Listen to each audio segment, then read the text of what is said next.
Bienvenue dans votre magazine Hauts-de-France Business sur BFM Grand Lille et BFM Grand Littoral, le rendez-vous consacré aux entreprises de la région. Saviez-vous que chaque année, dans les Hauts-de-France, 2 millions d'équipements médicaux sont jetés à la poubelle? C'est à ce gaspillage-là que s'attaque une start-up nordiste. Libel Up reconditionne du matériel pour le remettre en service et pour passer à l'étape supérieure, l'entreprise lève des fonds.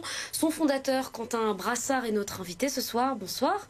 Bonsoir. Merci d'être avec nous également, et Jeanne Magnan, journaliste au Journal des Entreprises. Bonsoir, monsieur Brassard. Alors, quelques chiffres pour commencer. Libel Up est née en 2022. Elle compte 5 employés et depuis le début de l'aventure, 7000 aides techniques ont été collectées pour 700 redistributions en France. On va démarrer par présenter un peu la promesse de votre entreprise et comprendre un peu comment est né le projet Libel Up. Libel Up, c'est effectivement un constat. Vous le disiez, 2 millions d'équipements qui partent à la poubelle dans les Hauts-de-France chaque année. Fauteuils roulants, déambulateurs, lits médicalisés, ce genre d'équipements. Et parmi ces équipements, plus d'un tiers est encore en parfait état d'utilisation. Donc l'idée, c'est de pouvoir offrir une nouvelle vie à ce matériel médical. Et au départ, c'est une initiative qui est née à Eurasanté au sein du grand pôle de compétitivité de la santé régionale. Donc là, vous avez repris les rênes de ce test. Exactement. Donc le projet, il a été lancé en 2022. C'est une expérimentation qui visait à vérifier déjà que ce matériel, ces 30% de matériel dont je parle, ils étaient effectivement exploitables et qui pouvaient être remis sur le marché. Et Eurasanté, au bout de 2 ans, a souhaité développer ce projet et pour cela le faire sortir du pôle de compétitivité et le confier à un porteur de projet qui est moi-même. Et donc voilà, en 2024 est née une entreprise pour développer ce projet Libel Up, toujours en partenariat avec Eurasanté. Parce que vous êtes ingénieur de formation. Exactement. Et passer là, du coup, sur le domaine médical, le matériel médical, ça a été facile pour vous de faire on va dire, la transition. Tout à fait. Alors, c'est quelque chose que je faisais déjà dans ma vie précédente. J'ai d'abord commencé à travailler en industrie et mon dernier emploi salarié était pour un grand groupe de prestations de santé à domicile où je gérais le reconditionnement du matériel respiratoire et diabète pour ce groupe de santé à domicile.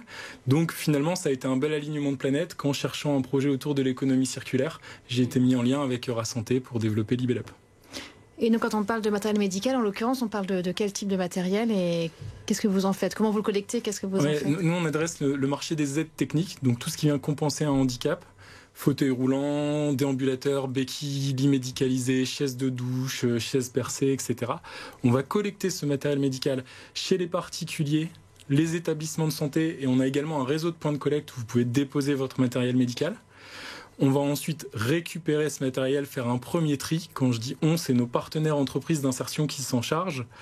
Et ensuite, on va récupérer ce matériel dans nos locaux d'Armentières, vérifier qu'il est complet aux normes, le démonter, le nettoyer, le désinfecter, pour pouvoir ensuite le remonter, le contrôler et le remettre sur le marché.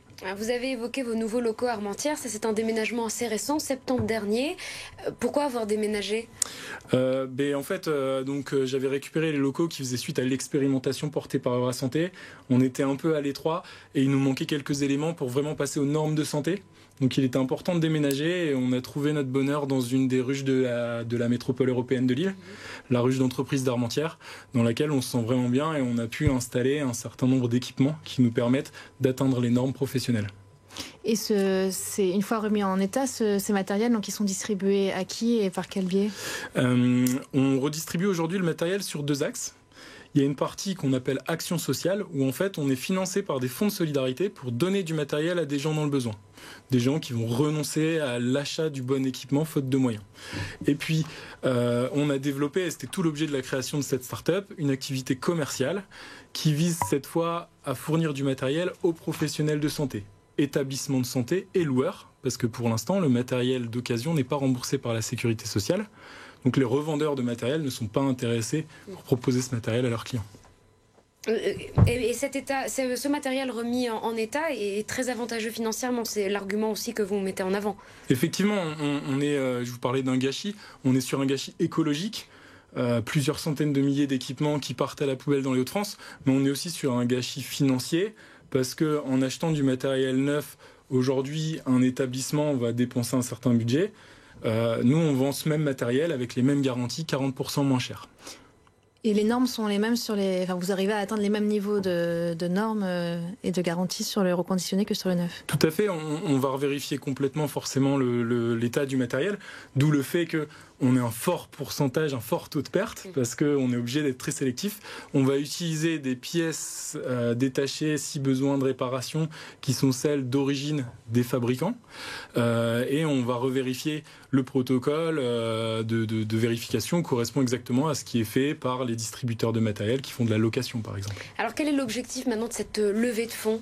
Vous fixez quel montant? On vise aujourd'hui à collecter à peu près 500 000 euros sur les 3 années à venir pour vraiment pouvoir amorcer notre développement. On ouvre un marché, on veut montrer que une solution est possible, qu'elle est pertinente humainement, écologiquement et économiquement.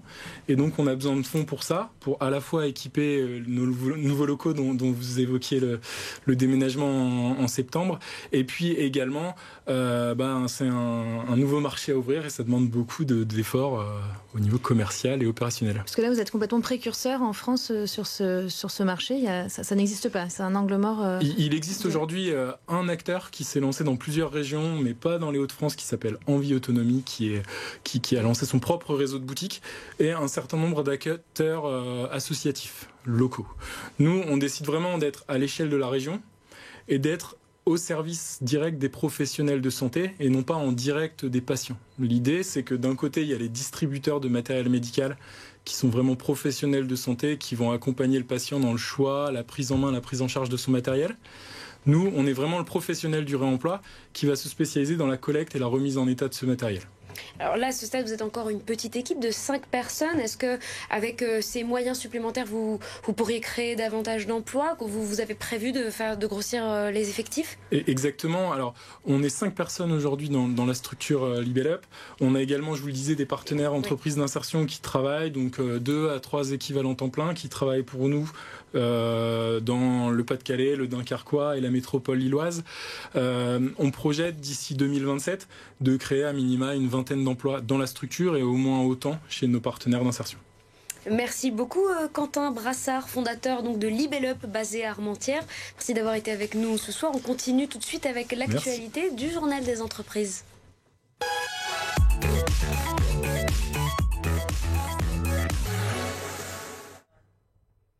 Jeanne, cette semaine, on parle investissement étranger. Tout à fait, Nour. Comme chaque année, Nord France Invest, l'agence d'attractivité régionale, fait le bilan des investissements provenant d'entreprises étrangères dans la région. Et malgré une année en demi-teinte en 2024 au niveau économique, les chiffres sont plutôt bons. 191 projets d'investissement étrangers ont été comptabilisés, soit la 3e meilleure performance de la région en 20 ans. Les projets industriels représentent un tiers des investissements, ce qui place les Hauts-de-France en tête des régions françaises en la matière.